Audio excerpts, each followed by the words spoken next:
Welcome to the Prakash Kunj study centre.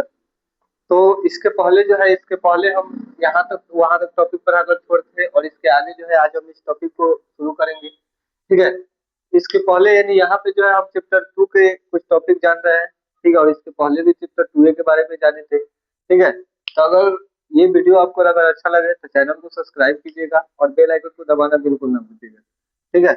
और अगर आप इस पूरे चैप्टर को देखना चाहते हैं तो हमारे यूट्यूब चैनल को विजिट कीजिए, और वहां पर जाकर पूरे आप चैप्टर को देख सकते हैं। चैप्टर 1 चैप्टर 2 का भी बना दिया गया है, फिजिक्स केमिस्ट्री का भी उसमें का वीडियो डाल दिया गया है। आप पूरे वहां पर जाकर देख अपना तैयारी पूरी तरह से कर सकते हैं बिहार बोर्ड 2027 के लिए। ठीक है, तो बिना देरी करते हुए इस वीडियो को चलिए शुरू करते हैं। वीडियो को शुरू से अंत तक देखिएगा। ठीक है, ताकि जो है आपको पूरी तरह से समझ में आए। अगर इसके पहले वाले वीडियो नहीं देखे हैं तो उसको भी देख लीजिएगा, ताकि पूरी तरीके से ये जो है आपको समझ में आए। ठीक है, तो चलिए आज के इस टॉपिक को शुरू करते हैं। तो हम लोग को इसमें टॉपिक है कि भारत में राष्ट्रीय आय का आकलन।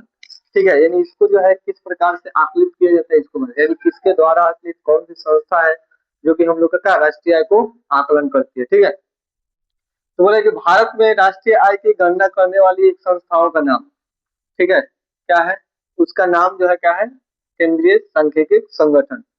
ठीक है, ये ध्यान रखने वाली बात है कि केंद्रीय सांख्यिकी संगठन के द्वारा जो है राष्ट्रीय आय की क्या किया जाता है, गणना या आकलन किया जाता है। तो ऑब्जेक्टिव में पूछ सकता है कि राष्ट्रीय आय की गणना या आकलन जो है किस संस्था के द्वारा किया जाता है। ठीक है, तो इसमें जो है इसमें आंसर क्या होगा जी?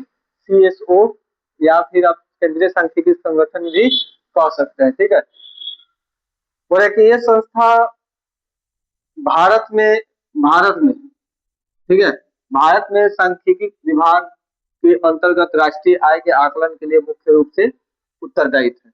ठीक है, यानी इसके अंतर्गत जो है, इसके अंतर्गत क्या किया जाता है, इस संस्था के अंतर्गत जो राष्ट्रीय आय होती है, राष्ट्रीय आय को क्या किया जाता है, इसमें आकलन किया जाता है। ठीक है, दूसरा है राष्ट्रीय प्रतिदर्शन सर्वेक्षण संगठन, यानी NSSO। यह संगठन राष्ट्रीय आय के आंकड़ों को इकट्ठा करने करने और आकलन करने के केंद्रीय सांख्यिकी संगठन की मदद करती है। ठीक है, ध्यान रखिएगा कि केंद्रीय सांख्यिकी संगठन को कौन सी संस्था जो है जितने भी राष्ट्रीय आय है उसको एकत्रित करने के लिए, उसको इकट्ठा करने के लिए, और इकट्ठा करके उसको क्या आप जैसे आकलन करने के लिए कौन सी संस्था संगठन मदद करती है, तो राष्ट्रीय प्रतिदर्शन सर्वेक्षण संगठन, जिसको शॉर्ट में हम लोग क्या करते हैं, NSSO। इसके द्वारा जो है क्या किया जाता है। नेक्स्ट है हम लोग का राष्ट्रीय आय की मुख्य धारणा है, प्रमुख धारणाएं। ठीक है, यानी इसका प्रमुख धारणाएं क्या है, सकल घरेलू, इसके तीन जो है, जो कि यहाँ पर हम दो जानेंगे। ठीक है, और एक जो है इसके आगे वाले वीडियो में हम जानेंगे। ठीक, पहले का हम लोग का सकल घरेलू उत्पाद यानी जो कि GDP। ठीक है, और दूसरा का हम लोग का कुल राष्ट्रीय उत्पाद, कुल या सकल राष्ट्रीय उत्पादन। तो इसमें हम लोग एक नंबर जानते हैं, ठीक है, कि सकल घरेलू उत्पाद क्या है। ठीक है, तो देखिए अगर वीडियो शुरू से अंत तक देखिएगा तो समझ में आएगा। मान लीजिए कि अगर वीडियो को स्किप कर करके भागा भागा कर देखते हैं तो समझ में नहीं आएगा, इसलिए वीडियो को शुरू से अंत तक देखिएगा और वीडियो में शुरू से अंत तक बने रहिएगा। चलिए देखते हैं। बोले कि एक देश की सीमा के भीतर उत्पादित कुल वस्तुओं और सेवाओं का मूल्य को ही क्या कहा जाता है जी? सकल घरेलू उत्पाद कहा जाता है।